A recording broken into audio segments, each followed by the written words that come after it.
Triangle shape मटरी बनाने के लिए हमने 500 ग्राम मैदा ले ली है। मैदा में हम मसाले मिलाएंगे। मैदा में हमने हाफ टी स्पून नमक, half teaspoon chilli flakes, 1 teaspoon अजवाइन को हाथों से क्रश करके डाल दिया है। 1 टीस्पून कसूरी मेथी, कसूरी मेथी को भी हम हाथों से क्रश करके डाल देंगे, डंठल हटा देंगे। 2 टेबलस्पून ऑयल, ऑयल को हम मैदा में अच्छे से मिक्स कर लेंगे। मैदा भी अब बाइंड होने जैसी हो गई है। मैदा की मुट्ठी बन रही है, यानी कि मौन परफेक्ट लग करके कंप्लीट है। तो अब हम थोड़ा थोड़ा पानी डालते हुए सॉफ्ट डो लगा लेंगे।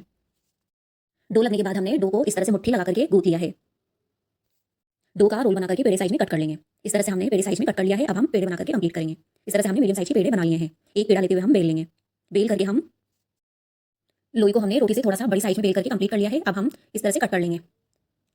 लोई की मीडियम साइज की पट्टियां बना करके हमने ट्रायंगल शेप में कट कर ली है। ट्रायंगल शेप में कट करने के बाद हम ट्रायंगल शेप को अलग करते हुए ट्रायंगल शेप की सारी लेयर्स को अलग अलग करके निकाल लेंगे, ताकि लेयर्स चिपके नहीं। बाकी की लोइयों को भी इसी तरह से बेल करके कट कर लेंगे।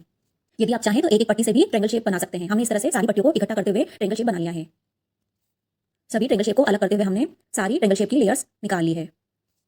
यदि आप चाहें तो आप अपनी चॉइस के अकॉर्डिंग भी मटरी को शेप दे सकते हैं। हमने सारी लोइयों को बेल करके ट्रायंगल शेप में कट कर लिया है। ट्रायंगल शेप में कट करके हमने ट्रायंगल शेप की लेयर्स को अलग अलग करके निकाल लिया है, ताकि लेयर्स चिपके नहीं।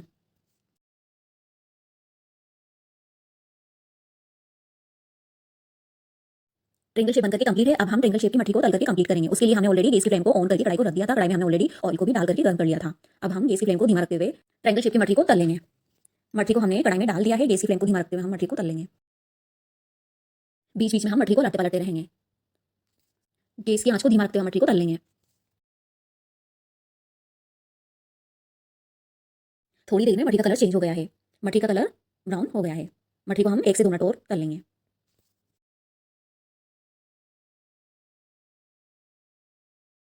1 से 2 मिनट बाद मटरी का कलर चेंज हो गया है। मटरी ब्राउन हो गई है। गोल्डन ब्राउन होने के बाद हमने मटरी को निकाल लिया है। तेल को झटकते हुए मटरी को एक खाली प्लेट में निकाल लेंगे। बाकी की मटरी को भी हम इसी तरह से तल करके कंप्लीट करेंगे। ध्यान रहे गैस की फ्लेम को हम धीमा ही रखें। धीमी आंच में मटरी को सिकने दें और बीच बीच में हम मटरी को लटते पलटते रहें, ताकि मटरी दोनों तरफ से बढ़िया से सिक के कंप्लीट हो जाए। एक बार में आ जाए जितनी मटरी को हमने कढ़ाई में डाल दिया है, मटरी को हम तल लेंगे। गैस की आंच को धीमा रखते हुए मटरी को तल लेंगे। यदि आप चाहें तो मटरी को फ्रॉक से प्रिक कर सकते हैं। यहाँ पर हमने मटरी को प्रिक नहीं किया है और ना ही मटरी फूली है। मटरी एकदम परफेक्ट बनी है। मटरी एकदम कुरकुरी क्रिस्प बनी है। मटरी को हम तोड़ करके दिखाएंगे। मटरी की आवाज़ आप सुन सकते हैं। मटरी तलने के बाद हमने मटरी को एक खाली प्लेट में निकाल लिया है। मटरी को हम तोड़ के दिखाएंगे, आवाज़ आप सुन सकते हैं। और यदि रेसिपी पसंद आई हो तो लाइक शेयर और सब्सक्राइब करना, बेल आइकन को प्रेस करना, ताकि आने वाली वीडियो की नोटिफिकेशन आपको मिलती रहे। तब तक के लिए आपको धन्यवाद।